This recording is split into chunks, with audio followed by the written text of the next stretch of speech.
All right, there are broadly 4 classifications of fundraising for a company, and it depends upon whether the company is a private one or a public one on one hand, and it depends upon whether the company is doing a private placement or a public offer, right? So when a company is a private company and is offering its shares to a limited number of people, a limited number of investors, we'll call it a private placement, right? And the private placement falls under Section 42 of the Companies Act, which is also known as the Sahara Clause. And how it came to be known as the Sahara Clause is something that we'll discuss in a later video. Now, the company can go through multiple stages of private placement. It could take on money from time to time from the same investor or from different investors. And every time the company raises money through a private placement, we'll call it a investment round. These rounds are usually numbered 1 to whatever, and there can be as many as 9 or 10 or even 15 rounds of investment. For example, Flipkart had gone through at least 9 rounds of investment as per data from Venture Intelligence till let's say 2018. When a company is big enough and it starts, it can take up money from the public as well, right? Now, typically, the amount of money that a private investor will invest into a company, no matter how large it becomes, right? No matter how large the investor is, the largest investor yet is the public.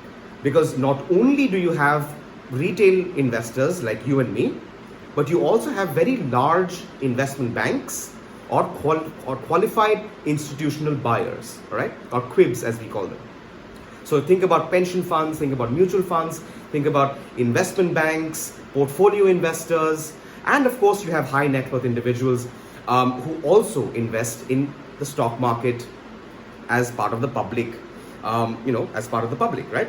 So a private company can go through many stages where you'll have round 1, round 2, round 3, and these are also referred to alphabetically in terms of the series of shares that are being issued. So it could be it's a series A or a series B or series C and so on and so forth, right? But eventually, all it boils down to, legally speaking, are all private placements, right? The maturity and growth of the company does not change the fact that, legally speaking, every private placement is still subject to Section 42, right? Eventually, of course, if a company grows large enough, it'll go through a long and arduous process. It can take anywhere between 3 months to years perhaps of an IPO or an initial public offering. Now, at this stage, the company is not only subject to the Companies Act, but because it is going public, there is a higher threshold for information to be provided, for corporate governance norms, and in general, the company should be doing better than a private company in terms of transparency and accountability. The transparency and accountability bit and the process is governed not by the Companies Act, but by SEBI, right? And that is something that we won't be discussing at all in this course because that's reserved for my other course on securities regulation. Once a company has gone public, right, and a certain part of its shares are held by the public, the company can still do what is known as a private placement. Now, it does so not only under Section 42, but is also subject to SEBI's regulations, whether it's qualified institutional placement or it's a placement of shares with a group of high net worth individuals, right? We refer to this as private investment in public equity or a PIPE deal, right? And of course, a public company can actually raise further funds from the public. We call this an FPO or a further public offering, right? All right. And eventually, of course, I can also do a fundraising outside of India. That's through a vehicle known as a foreign convertible currency bond, or I could do what is known as a GDR or an ADR, a global depository receipt or an American depository receipt.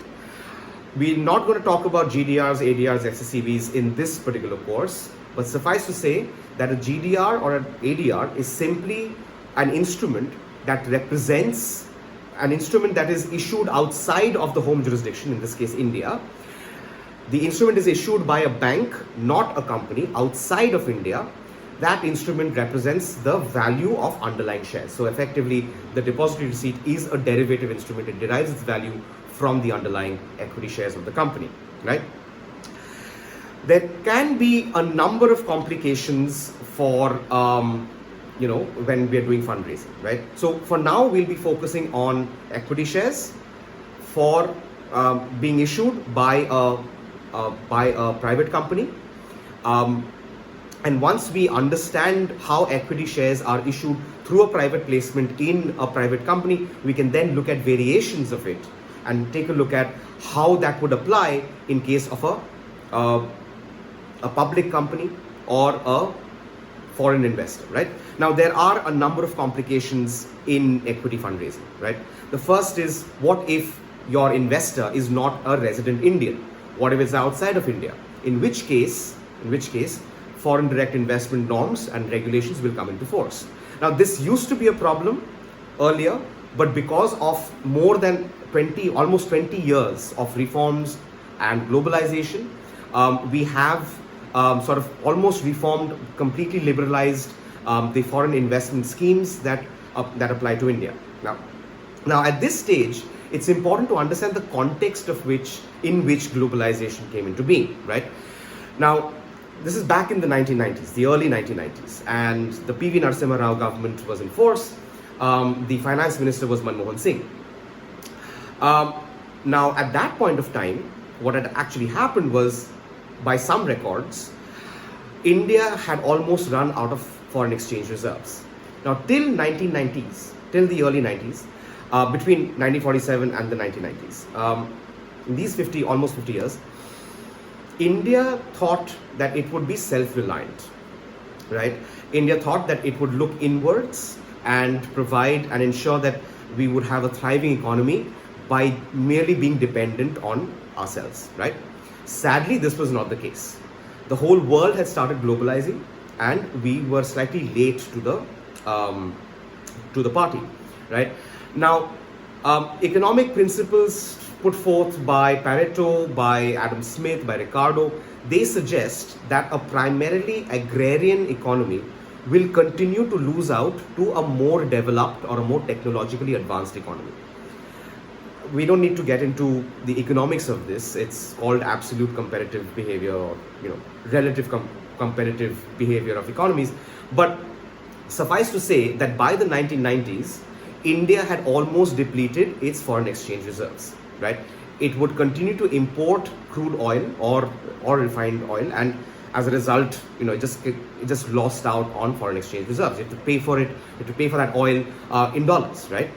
But because we couldn't earn enough dollars, we couldn't afford to pay for oil anymore. So we're looking at a situation where India is going to be economically bankrupt. Indian government then approached the World Bank and IMF for loans, right? The IMF and the World Bank agreed to these loans in exchange for two things. One, India's gold reserves would be kept in custody at an undisclosed location with the IMF or the World Bank. Second, that India would open up its economy, right? In the sense that it would allow foreign participation in Indian companies. India would allow foreigners to buy shares in Indian companies, right? Now, the reason for this was fairly simple, right? India was still and still continues to be a very labor-intensive country, right? And we are a growing economy in terms of the sheer number of people that are in India, right? So companies like Coca-Cola, like McDonald's, like Gap, like Levi's, they saw a great opportunity in getting their products made in India and then shipping them across the world because it would be cheaper. Labor-intensive country means that our labor is cheaper than, let's say, a more developed economy like the United States or the United Kingdom. Second, that they would be able to sell their products to a vast number of people in India, right? At that point of time, we were just over 1 billion people, or almost there, and they thought that that was a great market to sell products in. And that seemed to have worked, right? I mean, we all have iPhones, most of us. We all have, or Android phones, which is again imported. There are hardly any Indian manufacturers of phones anymore, or truly Indian.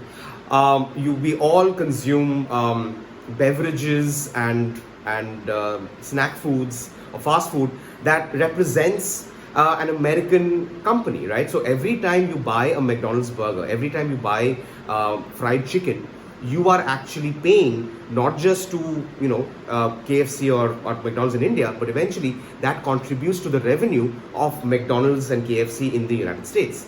Every time you buy a foreign car, let's say a Volkswagen, you're actually contributing to the revenue of Volkswagen AG in Germany, right? And while this may seem a little unpatriotic, but that's just the way it is, right? And we can talk about Atmanirbhar Bharat all we want, but the fact of the matter is, as on date, we are, as consumers, heavily dependent upon products that are made in India, but represent a foreign brand, right? Now, from 1991, while legally we have opened up various sectors of the economy, various industries, a few at a time, mostly it's now completely open, which means that most industries, most sectors will allow full participation of foreign investors into Indian companies, right? There are, of course, some sectors which have limited participation. For example, in the defense sector, a foreign company can buy up to 49% shares of an Indian company, right, in the defense sector. We call this an FDI cap or an FDI ceiling, which means that you can't have more than 49% shares in an Indian company if you are a foreign entity and you're investing in the defense sector, right?